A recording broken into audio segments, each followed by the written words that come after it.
freedom lovers around the world to stop living in denial. Chinese-style net censorship and beyond is now being openly and incrementally deployed across the planet. We have had Cass Sunstein, the White House regulations czar, come out and say they want to, quote, ban conspiracy theories, make you get a license to be able to have a website.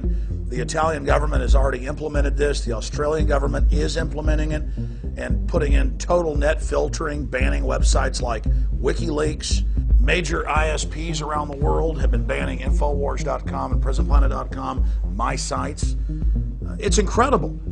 And the public isn't very savvy about the technical things that are involved here.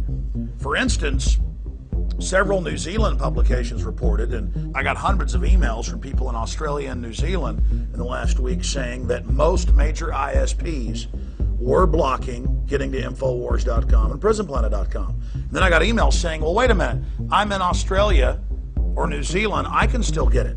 Yes, on your ISP, but some of the biggest were blocking us. And there are public statements put out by them that indeed we were blocked, but because of public outcry, we are now not blocked.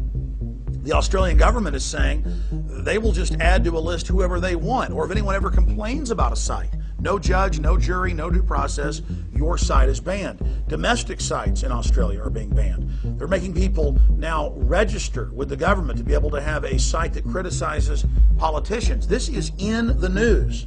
This is happening. 2 weeks ago, Bill Gates came out and said, I support China in their censorship. Now, China mainly uses web filtering.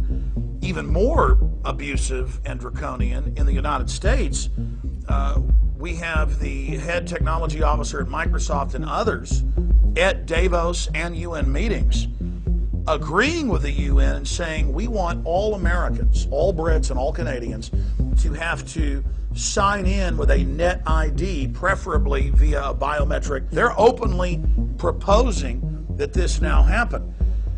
On top of that, I happen to have the cybersecurity bill that passed the House of Representatives almost overwhelming. There were just a few votes against it, and it's moving on to the Senate.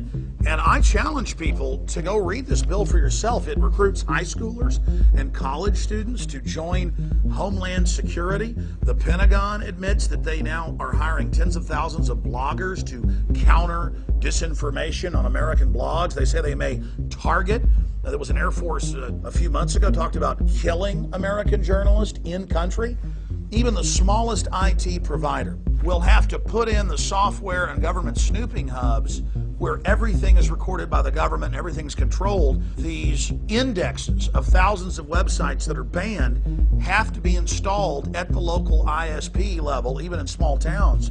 Under these different blacklists, we are included, Infowars.com, PrisonPlanet.com, all over the country and all over Europe and many other areas of the world. We have been sent countless screenshots of Cox Communications, Time Warner, you name it. ISPs in England, we've written articles and put links to their statements going back 4 years saying this is objectionable material. And there's really 4 ways they flag. They say porn, or they say hate, or they say gambling, or illegal activity. And they normally use hate for us. Now, even if you think what we're saying is hateful, shouldn't there be the free speech? Shouldn't you have the decision to go to Infowars.com or PrisonPlanet.com? The truth is, we have some of the most banned sites worldwide because we are effective. We cover the real issues. And so it's not just universities and law enforcement centers and public schools and corporations that are now banning us. We've got a list on PrisonPlanet.com in an article that Paul Watson wrote titled Frightening Taste of Internet Censorship as Major Free Speech Website Blocked. In Watson's article, we have links where major transportation hubs in the EU and in England that are supposedly free internet, that's taxpayer paid for, and Infowars.com and PrisonPlanet.com is blocked.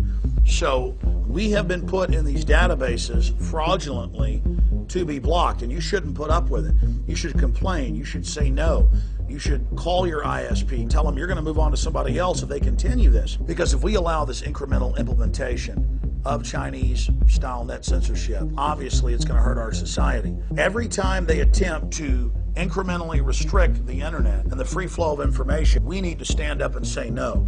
And we need to stand up to Time Magazine and the New York Times and countless other mainstream publications that have all called in the last month for a net ID to be able to get online, who've called for internet taxes, who've called for taxes and regulation on talk radio, because they can't just ignore the internet. They can't fund COINTELPRO and Pentagon disinformation to have us all infight with each other. They've done all that, and it's not working.